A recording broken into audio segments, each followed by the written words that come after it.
Hello my dear friends, you're in the Military Summary channel, and today we will discuss the situation in Ukraine on the 24th of February of 2026. Today we have a lot of very interesting updates, so let's start. According to information we have, the Russians most likely are going to attack the territory of Ukraine with hundreds of drones and dozens of ballistic missiles within the next 48-72 hours. This information was also confirmed by pro-Ukrainian sources. They stated that they have information that the Russians have planned to launch a barrage of missiles, ballistic missiles, at Kiev and the Kiev region within the next 48-72 hours. The Russians plan to deploy Iskander-M ballistic missiles and the Tsirkon hypersonic missiles from Crimea. So the Russians are not going to attack Ukraine during the upcoming nights because, according to information we have, Kiev has the Ursula von der Leyen air defense system. She is probably the best air defense system since the beginning of the conflict in Ukraine, and she arrived today in Kiev with the purpose to secure the territory and not allow the Russians to attack the city. She wasn't the only person who visited today Ukraine. There were lots of people, lots of representatives of the European countries, and today there was a meeting of the Coalition of Willing. And according to information we have, the leaders of the Coalition of Willing made lots of very interesting statements. For example, the President of France, Macron, stated that he is skeptical about the prospects for a quick peace. The French President stated that he is skeptical about the possibility of a quick resolution to the conflict in Ukraine. He attributed this to Russia's positions. So the most important that this meeting will finish probably today on the 24th of February. Tomorrow the leaders will finish leaving the territory of Ukraine, and then the Russians will start preparations. So that is why we believe that during the night between the 25th and the 26th of February, the Russians will attack the territory of Ukraine with a significant number of missiles and drones. By the way, today there was a very interesting video was published by media. Here we can see the surface of the earth. Here we can see the city of Kiev. This is the city of Kiev, and here we can see the moment when the Russian satellite was flying above the city between the 26th and the 27th of December of 2025, and here we can see the duel between the city of Kiev, Russian drones, Russian missiles, and Ukraine's air defense force. For example, here we can see the missile that was flying towards the city of Kiev. Here we can see several explosions. Here we can see another missile approaching the city of Kiev from the east. Here we can see more missiles and more explosions on the territory of the city. So this is the picture from the satellites between the 26th and the 27th of December of 2025, when the Russians were attacking the city with a significant number of drones. So something like this the Russians are going to repeat within the next 48 hours, but as of now they're waiting. They're waiting when Zelensky finishes the meeting of the Coalition of Willing. Another important thing is that the Russians, according to pro-Ukrainian sources, the ballistic missiles that are currently hitting Ukraine were produced at the end of 2025 and at the beginning of 2026.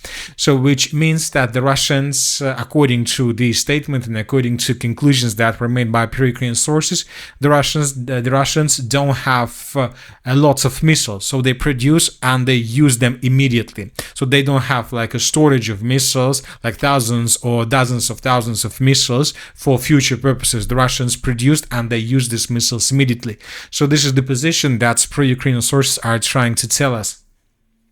So the Russians are waiting. The Russians are waiting not just for the end of the meeting of the Coalition of Willing.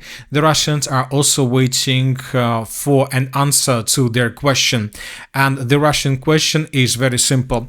Today, according to the intelligence service of the Russian Federation, the United Kingdom and France are working on arming Ukraine with nuclear weapons and delivery means involving the transfer of European components, equipment, and technologies in the nuclear sphere, potentially including the French TN-75 warhead.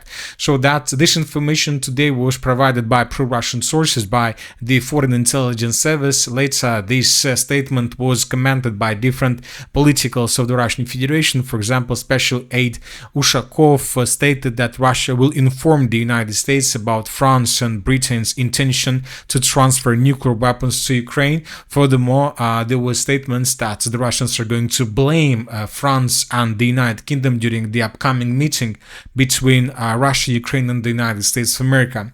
Another important statement: transfer of nuclear weapons to Kiev would lead to nuclear war. It is unacceptable.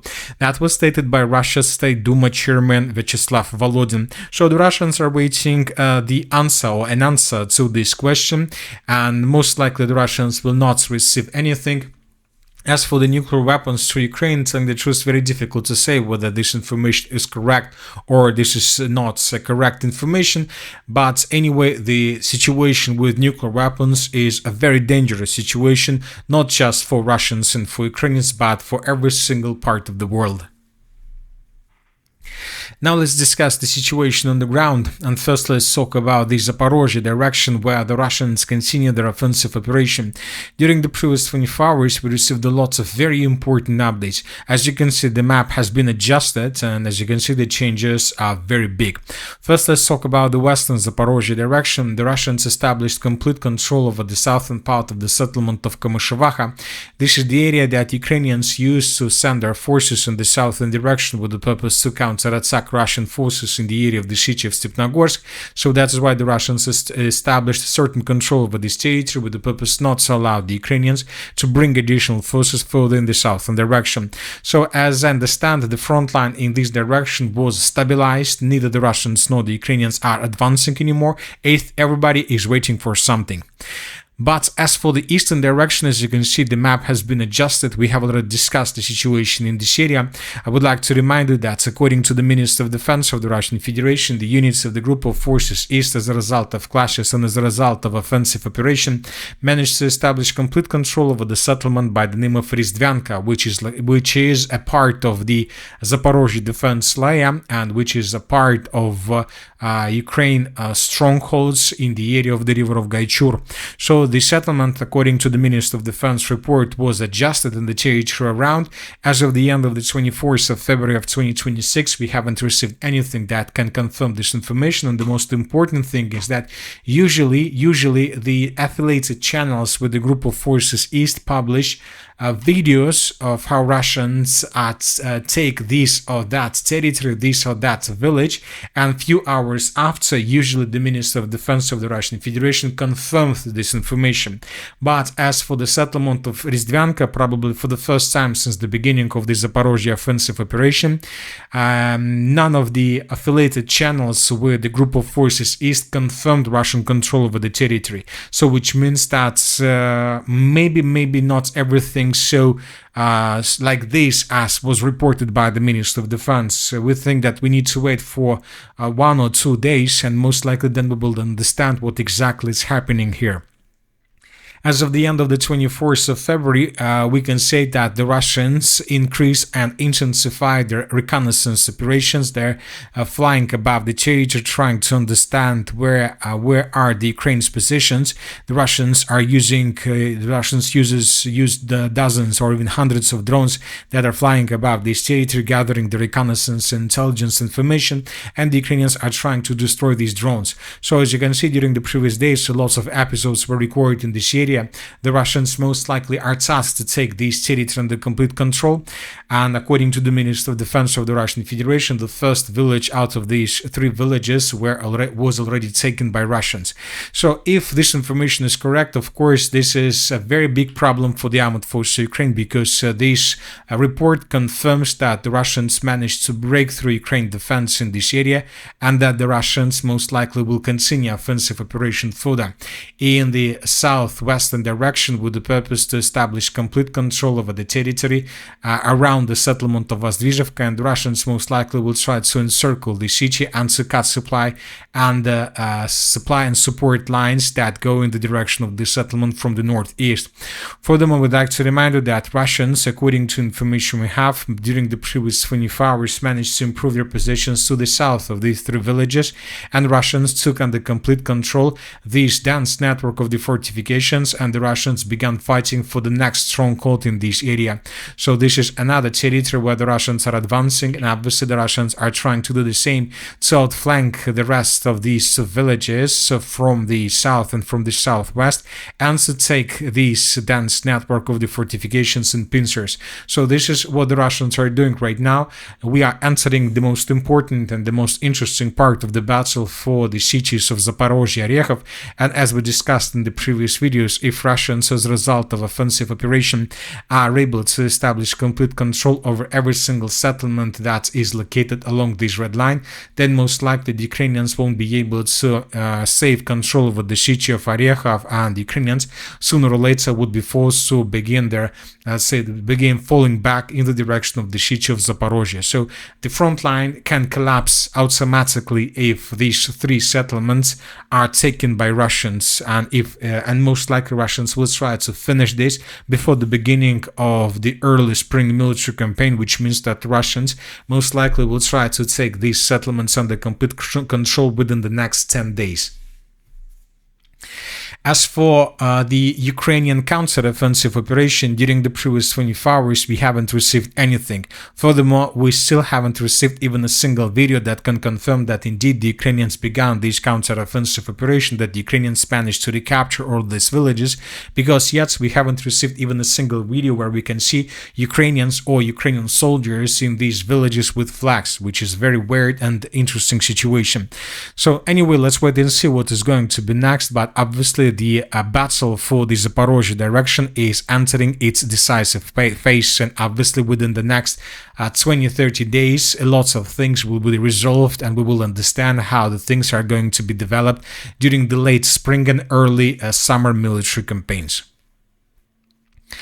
Now let's move further and let's discuss the situation in the area of the city of Kostyantynivka, where the Russians also launched their major offensive operation with the purpose to establish complete control for more than or over 30 or 40% of the city of Kostyantynivka from the south, from the southwest, and from the east. During the previous 24 hours, the map has been adjusted, as you can see. So this is the situation by the end of the 23rd of February, and this is the end of the 21st of February. The Russians improved their positions on the territory of these facilities to the south of the settlement, and the Russians managed to take under complete control several streets in the most eastern part of the city. Furthermore, the Russians are keeping advancing further along the border of the city, and now there are very heavy clashes for this dense network of the fortifications. During the previous 24 hours, lots of videos were published by pro-Russian sources of how they were attacking these positions of the armored forces of Ukraine with drones and with artillery, trying to reduce these strongholds to ruins and then to begin offensive. The Russians begin this major offensive operation, this decisive phase, right after they destroyed a dam that is located in the northern part of this Khrushchevsky water reservoir. This video was published by pro-Russian sources, and here we can see how Russians were attacking first the central part of the city of Kostyantynivka and then the dam itself. So this is the moment when the Russians attacked the dam. The dam was destroyed, and when the dam was breached, the territory, the area was flooded. So according to different sources, according to satellite pictures, this territory is flooded, and we understand that if this area is flooded during this period of year, this obviously will deal significant damage to the entire Ukraine's logistic, especially in the direction of the southern and the western parts of the city of Kostyantynivka, where I'm trying to tell you that Ukrainians are no longer have no possibilities to supply this part of the city, and that Ukrainians are no longer have possibilities to proper supply the most southern part of the city, where the Russians began their major offensive operation. So the Russians, of course, planned this probably a long time ago, and most likely in coming days the defenses of the city of Kostyantynivka will collapse. Now let's move further and let's discuss the situation in the Sloviansk direction, where the Russians are keeping advancing. During the previous 24 hours, we received additional batch of changes. We adjust the map in this area almost every single day, and based on these changes, we can make a conclusion that this is the major offensive operation of the Russian forces, and the Russians, during this major offensive operation, are tasked to get the city of Sloviansk from the east. It seems that this is something like unexpected from the Ukrainian side, that, it seems that Ukrainians didn't expect that the Russians will try to attack the city of Kostyantynivka in front without maneuvers, without flanking, but the Russians decided to use the shortest way and to attack the city from the east. So, for example, this is the end of February of 2026, and as you can see, almost every single day we were adjusting the map and we were adding additional territories either under control of the armed forces of the Russian Federation or as a gray zone. The Russians were advancing, and it seems that the defenses of the armed forces of Ukraine collapsed in this area. The Ukrainians are currently retreated towards the villages of Fedorovka Druga. The Ukrainians are trying to organize defenses around the settlement of Alexandrovka. The Russians are pushing, the Russians are encircling the Ukrainian units, and the Russians are trying to force the Ukrainians to fall back from the strategical positions. As for the strategical positions, there are just two of them left: the settlement of Fedorovka and the strongholds around, and the territory of the settlement of Kaliniki. As you can see, there are lots of trenches, fortifications. This is one of the strongest points through the entire area of the special military operation. The Ukrainians control this territory and they will try to hold these lines as long as possible, because if Ukrainians lose control over the territory, they would be forced to fall back further towards the next huge forest and towards the settlement of Alexandrovka. But the Russians from this very moment would be able to block the Ukrainians, most likely along this line, which means that the initial focus of Russian artillery and FPV drone would be significant. The Russians will attack every single square kilometer of this territory. The Russians most likely will establish complete control over the main supply lines in this area. We're talking about this part of the Seversky Donetsk-Donbass Canal, and basically everything that enters this territory would be destroyed by the Russians immediately. So the clashes and the fightings for this part of the, let's say, Sloviansk direction would be much faster in comparison with the fightings for these territories. But there is another important thing. As you can see, the Russians are not attacking the cities of Sloviansk and Kramatorsk. Usually, and when attacking cities like Sloviansk and Kramatorsk, and since the beginning of the special military operation, lots of cities like these were attacked. We're talking about the city of Siversk, the city of Bakhmut, the city of Chasiv-Yar, Konstantinovka, Toretsk, Pokrovsk, Mirnograd. The Russians were always bombing and attacking the cities themselves with aviation. The Russians were destroying communications, headquarters. The Russians were destroying everything that they could destroy with the purpose to ease the progress on the ground. But for some reasons, the Russians are not bombing these cities. So, of course, they're attacking this territory, but they're trying to do this very carefully, and they're trying to attack only positions of the armed forces of Ukraine without bombing, just because they can bomb them. And probably the main reason of this is that the Russians probably still believe that Ukrainians will withdraw their forces from the territory of the rest of Donbass, and the Russians are trying to save these two cities as much as possible. They don't want to destroy them. They want to save cities, and the most important, they want to save civilians inside of these cities. This is a very important thing for Russians. They want to save some functionality and some life through these territories and not to destroy everything. But of course, everything depends on talks that are going to take place within the next several days. And of course, if Russia receives once again rejection from the Ukrainian side, the Russians won't have any other option, but they will do the same with these two cities as they did with every single city through the entire line of combat contact. Now let's move further. The Russians are also finishing the battle for the northern part of the city of Lyman. The Russians most likely in coming days will finish the battle for everything or to the top of these red lines, so they will take under complete control this pocket. But it seems that the Russians are not going to move further in the direction of the city of Lyman right after. It seems that first the Russians will try to attack in the southwestern direction, trying to improve their positions between the settlements of Drobyshevo and Lyman. So Russians most likely first would try to break through Ukraine's defense in this area. They will try to cut this territory into several pieces, and Russians would try to cut the main supply lines that Ukrainians still use to support their contingent of the territory of the city of Lyman. So probably this is the only line that Ukrainians still have, more or less reliable. There are a few more in the southern direction, but these lines are under complete control of FPV drone operators of the armed forces of the Russian Federation, and if they see anybody moving through these lines, the Russians attack them immediately, because all these territories are under complete control. So if Russians are able to break through Ukrainian defense to the north and to the northwest of the city of Lyman, obviously this will lead to the situation when the contingents of the armed forces of Ukraine on the territory of Drobyshevo and Lyman would be caught in cauldrons and would be caught in pincers. And from this very moment, the final part for this foothold begins. Now let's move further and let's discuss the situation in the northern directions. During the previous 24 hours, the most important updates came from the Sumy direction, where the Russians once again managed to improve their positions, this time around the second defense layer of the city of Sumy. Currently, the Russians are attacking this territory between the settlements of Mala Korchakovka, Ivolzhanskaya, Kyanitsa, Hrapivnitsa, Nova Sich, and Marina. The Russians are attacking this territory, trying to enter this big Sumy forest. The Russians managed to approach and to get this territory from the northwest and from the northeast. In coming days, the Russians will try to intensify their offensive operation with the purpose to enter these villages and to establish complete control over the territory. If Russians can establish complete control over these villages and over this part of the Sumy forest, this can lead to very huge problems for the armed forces of Ukraine, who are currently located in this part of the Sumy region along the border with the Russian Federation, because from these positions the Russians will try to outflank them and to attack these Ukrainian positions from behind. At the same time, Russians most likely will continue their offensive operation in the same direction, but this time from the southeast.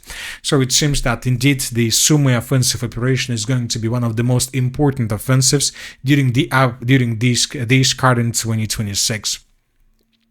And that's it for today. The Military Summary channel reminds we condemn any violence in the world. Thank you for watching. Subscribe to my channel, put your likes, join my Patreon, and have a good day. Bye bye.